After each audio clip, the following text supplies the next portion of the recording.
Basta prutas na ang pag-usapan, para sa akin, season ng mangga ang the best.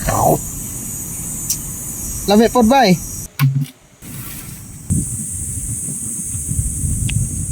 For today's video nga pala ay gagawa tayo ng kababalaghan na hindi natin malilimutan. Akala mo naman talaga kung ano ang gagawin. Siyempre mag-harvest lang naman tayo ng mangga. At dahil season ng mangga ngayon, 3 puno ang haharvestin natin. Take note ha, hindi namin binibinta yan. Lahat kinakain. In short, mapapaanli mangga ka talaga. Ngayong araw nga pala ay 3 kami nag-harvest niyan. Isa sa baba, 2 sa taas. Kumbaga ay 2 kami nanunungkit at yung isa naman sa baba ay taga-salo ng mga nakuha namin.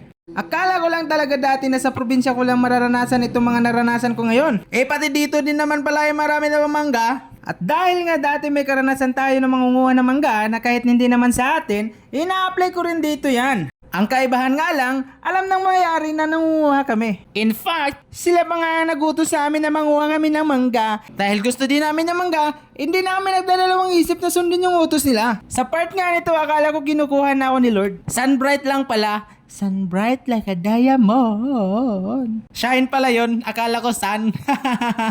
Humirit pa talaga no? At dito na may nagtataka ako bakit tumahimik na yung kasama ko. Kaya naman pala may nakuha pala siya hinog. Kaya binanatan niya na. At sa sobrang tamis nga ng mangga, mapapabisaya ka talaga.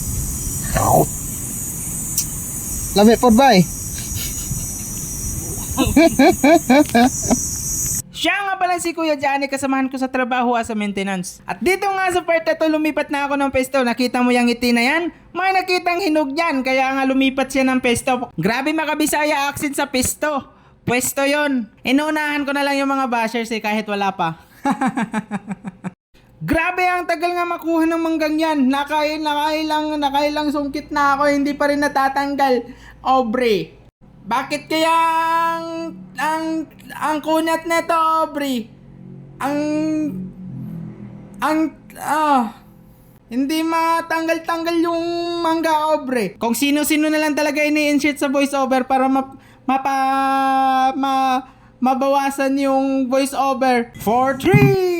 Voiceover for 3. Actually, napakatagal na ng video na to. Natagalan lang talaga ng sobra kasi hindi natamad ako. Sino ba namang hindi tatamad rin walang manonood? Gwapo naman yung nasa video. Mabait, matalino, matulungin, masipag, makapalamuka. Ewan ko sa inyo. Kaya sa susunod, kung gusto nyo yung video na to, i-share nyo naman, i-follow nyo ako, i-share nyo naman, i-follow nyo ako. Pinaulit-ulit ko na para hindi nyo na makalimutan. Maraming salamat po. Ay, mahaba pa pala yung voiceover. Wait lang. Kagasan for 3. Sana din nyo nakita. Kasi ito ang dapat yung makita. At sa wakas nakakuha na tayo ng hinog. So kayo na ang pumili kung anong unahin. Left, right. Sige, left na lang. At dahil natakam na ako sa manggang ito, napapakagat-labi na lang talaga ako. Dito nga sa part na to, inamoy ko yung mangga. All goods naman, good quality. Sino kaya supplier ng medisina neto? Pero naninibago ako sa amoy niya. Parang amoy mangga. Tapos ngayon, natitikman na natin. First bite for you. Bakit parang lasang mangga to? Pero promise guys, ang tamis ng manggang yan. Pero wait lang, may napapansin ba kayo? Parang may kakaiba sa... May pa-approve pa talaga siyang nalalaman, no? Ayun, sabi ko na nga ba, may napapansin talaga akong kakaiba. Ang dumi ng kamay mo! Cut direct! Direct, cut muna ang dumi ng kamay. Please lang. Nakakahiya ka, pinakita mo pa talaga sa video yung kamay mong ang dumi. Hindi man lang nagugas ng kamay. Pero sa tingin ko, ayos lang din naman, may balat pa naman. Ay, yan, wala nang balat. Kinamay pa talaga. Ang dumi ng kamay. Pag ikaw nakita ni Mr. Nobody But You, yung nagsasabing mekos, lagot ka. Baka ikaw natitirahin noon, hindi na mga kalahin niya. Hinulog pa talaga sa may karton. Sakit mo sa ulo. At sa wakas nga, binaba ko na yung mga nakuha kong mangga na nilagay ko sa timba. Hintayin mo't may kukuha niyan sa baba.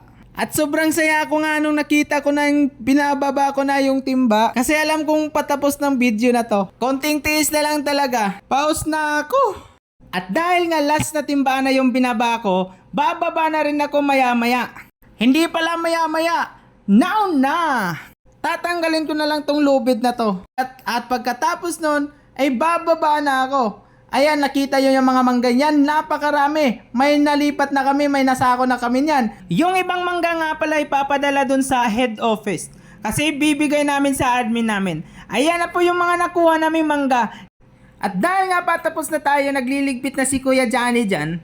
Nice ko lang po magpasalamat sa inyo at dahil nga umabot kayo dito sa part na to. Thank you.